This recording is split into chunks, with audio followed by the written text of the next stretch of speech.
This fearsome abyss has been hollowed out over thousands of years by the rivers, and it drops straight down for hundreds of feet.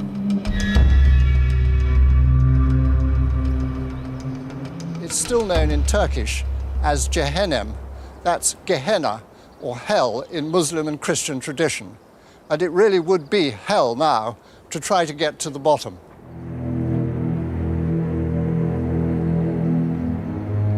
Fortunately, heaven doesn't require a climbing rope. It's a few hundred meters from hell, where stairs lead down into a ravine. In ancient times, saffron crocuses grew here, objects of cult for the ancient Hittites. Modern Turks named this place Cennet, heaven. But beyond heaven is the underground lair of a monster.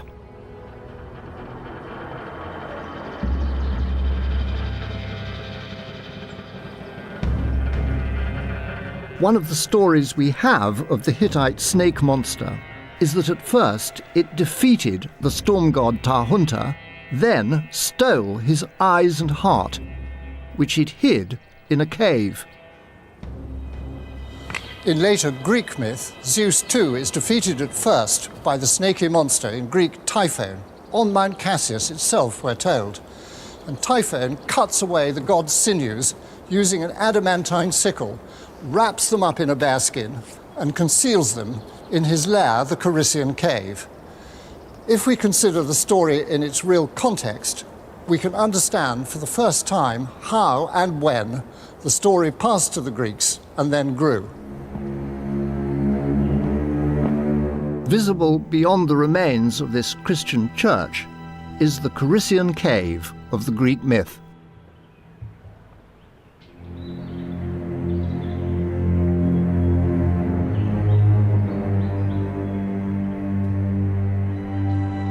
At its mouth, there's actually an inscription which identifies it, although it dates from some 600 years after the Greek Dark Ages.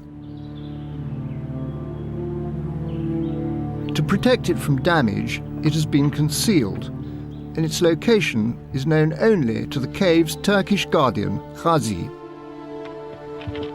He's agreed to uncover it for me. I'm the first scholar to see it in years. In 1896, an inscription was reported here. It's absolutely thrilling. We've managed to find it again, as far as I can see. Beautifully cut. Greek lettering. This really is the lifeblood of ancient history. This is what we rely on, and we're finding it straight in front of us.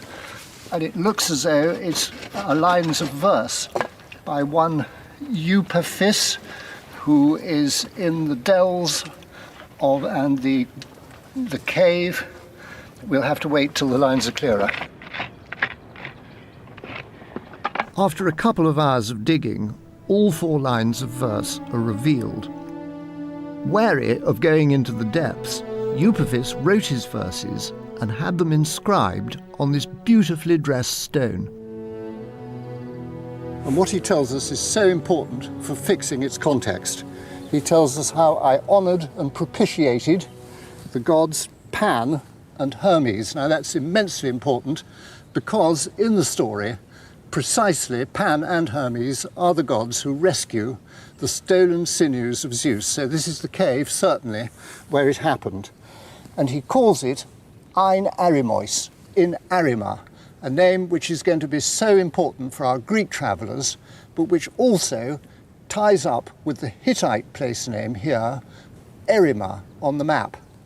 And he describes how he entered the depths, which are echoing with the sounds of the streams of the river Aoos. So when he was in the bottom, he heard the echoing noise of a river. This is the most unlikely site. How did you ever come to discover there were things to excavate here? It was an accidental finding of this site when a worker found a very interesting specimen of an Hipparion. That is an ancient horse, isn't it? It is an ancient three-toed horse. Evangelia Tsukala is a paleontologist. With her team, she's been excavating this hillside near Mende and has made some remarkable discoveries. I can show my here a very extraordinary bone. Yeah, it's the biggest thing I've ever seen. Yeah. It is a femur of a mastodon. Oh my goodness, what is it? It is an ancestor of the mammoth. Ah, right. I mean, if I look at it knowing nothing, I might think this was the bone of some enormously heavyweight human. The imagination of the layman is incredible. And I have an example from my excavation in Grevena with the huge mastodons there. Yeah. And the people there thought that they would become from an elephant from a circus. From a circus, and they'd escaped. But you persuaded them. After 20 years, yes. This hillside has already produced many other giant prehistoric bones.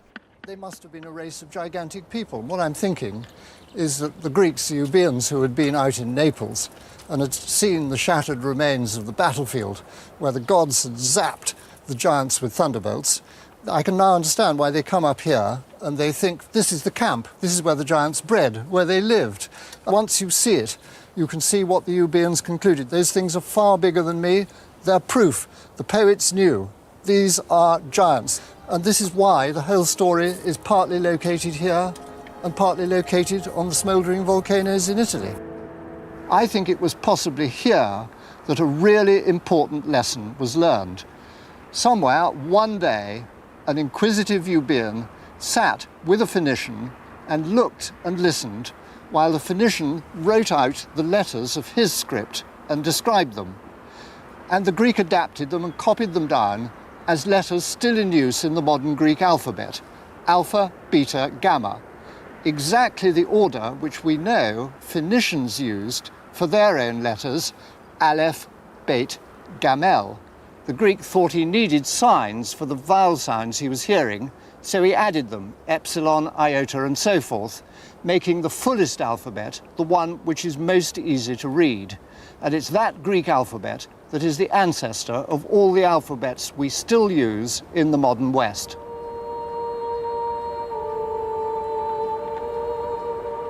As the alphabet developed, myths could eventually become more fixed as they were written down. But during the Greek Dark Ages, they were still told orally and open to influence.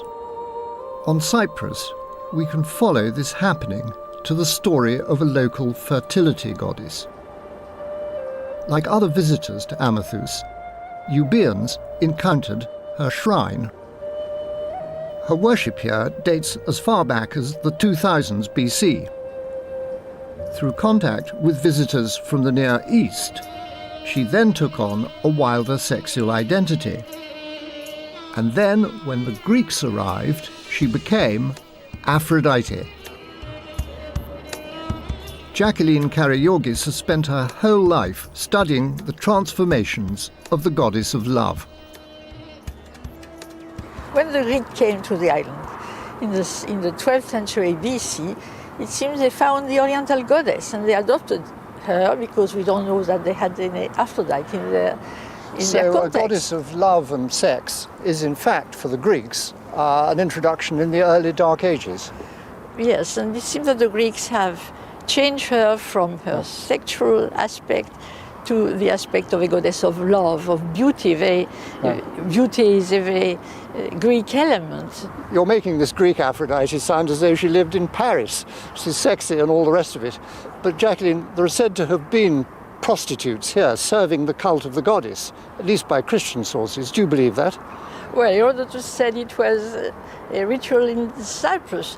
He says that girls had to come once in their lifetime to the temple to offer their virginity to the goddess. And then they kept the money as their dowry, yes, is that right? It was a way of having an income. I suppose this is why the sanctuary were so rich. And nowadays their fathers build them a house. To the west of Amathus is another place now associated with Aphrodite. It is known as the Rock of Aphrodite, and the local story is that if you swim all the way round this rock, you are blessed with eternal beauty. The beach alongside is now considered the location of Aphrodite's literal emergence. Of course, the story of Aphrodite is connected to much grander stories in heaven, Jacqueline. When Father Heaven is castrated, of course, blood and white sperm flies everywhere. And according to the Greeks, when the sperm falls down into the sea, somebody very significant is born from it, your goddess, Aphrodite. And the Greeks, when they later thought about it, tried to connect that name, Aphrodite, with their own Greek word, aphros, meaning foam or foaming white sperm. Do you think there was any historical truth in that? I don't think it's the real etymology of the name, but it's a very clever way of explaining Aphrodite, very poetical one. Right, like a wordplay. Yes, like a wordplay. That was a pretty good way to be born. But there is the local story that when she was born, she was washed to this very beach. This is what the Cyprus Tourist Board still tells you nowadays, Jacqueline. Do you think there's any history in that? Well, this is a very recent tradition to associate this beach with Aphrodite. We don't have any proof that it was the real place where she came on land in Cyprus, although ancients said that they could see her footprints on the beach, but which beach, we don't know. I have been through travelers' books and to find references to this special beach, but I could not find any references. When is the first thing, do you think? Well, I could say during the last 50 years. But it shows beautifully how what will be a myth, I'm sure, continued in modern Cyprus, begins and starts from a beautiful landscape and then acquires a force of its own, exactly as it did in the ancient world. This is how myths are made. Here, in the storerooms of the Eretria Museum, the shelves are crammed with boxes full of objects excavated by the Swiss School of Archaeology. These finds have given us a clearer picture of the lives of our Euboean travellers and the culture in which the myths we will trace were born. Okay, Robin, I wanted to show you here 2 sherds with the graffiti. Early writing. Early writing. They were found in the sanctuary of Apollo. Yeah. The first one's dated from the end of the 9th century, early 8th century. We can see 4 letters. Well, they're not Greek. I can't understand them. What are No, they? they're Semitic. Good heavens. So this is at the turning point when some Near Easterner has either taught a Euboean to write or Euboean is copying what he's learned perhaps in the Near East. Mm-hmm. Absolutely. But it was carved on a Euboean pot. This is a typical Euboean drinking cup. We're right at the start of the origin of writing. Extraordinary, yes. And at the end of the series, we have, again, a graffito carved on a local pot, Euboean, with another 4 letters. I think I can read it. It's Hiera. Here. Here, yes. 4 Greek letters. Yeah. So what we have is a real moment of transition. We have somebody trying to write Greek in a non-Greek alphabet, and then we have Greek written in the real Greek alphabet. This is an enormous important change. This is really at the root of all Western civilization. I mean, the Greek alphabet, we had then the Roman alphabet, the Etruscan alphabet, our alphabets. If they couldn't write, we wouldn't know anything about them. If they couldn't write down Homer, we wouldn't be able to read his poems. We wouldn't know anything about Hesiod. This is a real change for people, and we're witnessing it in the palm of your hand. Incredible. Now, I want to show you these 2 seals, which belong to the lyre player group. Oh, 5 of them were found Yes. in the sanctuary of Apollo. They were found in the northern sacrificial area. Right. And where cult is established, cult linked with women. So this is like a calling card for Euboean women? Well, Yes, I know. absolutely. Yes. Talking about Euboean women in the 8th century, we have here the neck of an amphora. Oh, there they are, Where you dancing. can see, yes, or it's a procession. And they're holding garlands, it looks like, and these very trendy skirts. They've had to breathe in for the painter anyway. Tight waists, Yes. long skirts, 8th century BC fashion. Wonderful. This is part of a crater, Robin, where you have the typical Euboean 8th century iconography. Right. With a horse. Spindly legs, yes, there he is, the 4-legged friend. And these aren't farm animals, are they, Sylvan? No. They don't pull carts. They can't, they haven't got the right collar. These horses they use for competition and above all for war. It's a sign of social distinction. It's not just they love animals. You're smart, you're a nobleman, you're one of the horse breeders, the local cavalry. Wonderful. Now, this was found in the West Quarter, in Eretria. That's a very important find, and it's a monumental amphora. Right, which stood then by a grave, would that be right? Exactly. And I can see a chariot. It's a sort of Right. chariot race or On this bit, there's somebody, they're trying to jump on, off and on the back of the chariot. The Apobates. Yeah, this is a sort of Greek game they play where the skill is to jump onto a chariot when it's moving and jump off the back of it. Probably during funerary games. Fantastic. Yeah.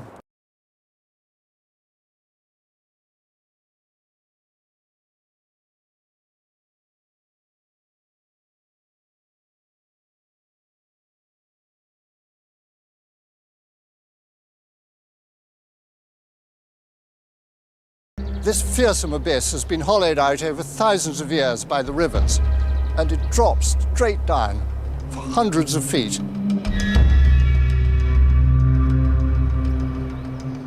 It's still known in Turkish as Cehennem. That's Gehenna, or hell, in Muslim and Christian tradition. And it really would be hell now to try to get to the bottom.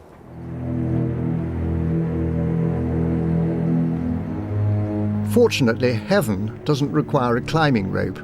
It's a few hundred meters from hell, where stairs lead down into a ravine. In ancient times, saffron crocuses grew here, objects of cult for the ancient Hittites. Modern Turks named this place Cennet, heaven. But beyond heaven is the underground lair of a monster.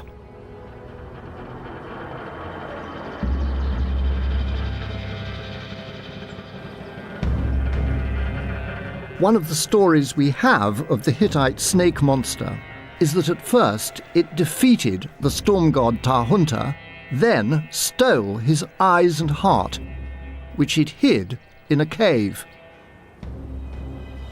In later Greek myth, Zeus too is defeated at first by the snaky monster in Greek Typhon, on Mount Cassius itself, we're told. And Typhon cuts away the god's sinews using an adamantine sickle, wraps them up in a bearskin, and conceals them in his lair, the Corycian cave. If we consider the story in its real context, we can understand for the first time how and when the story passed to the Greeks and then grew. Visible beyond the remains of this Christian church is the Corycian cave of the Greek myth.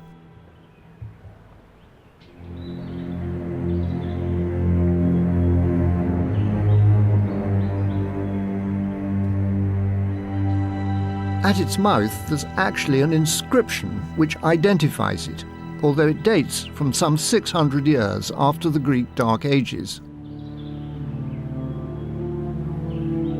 To protect it from damage, it has been concealed, and its location is known only to the cave's Turkish guardian, Ghazi.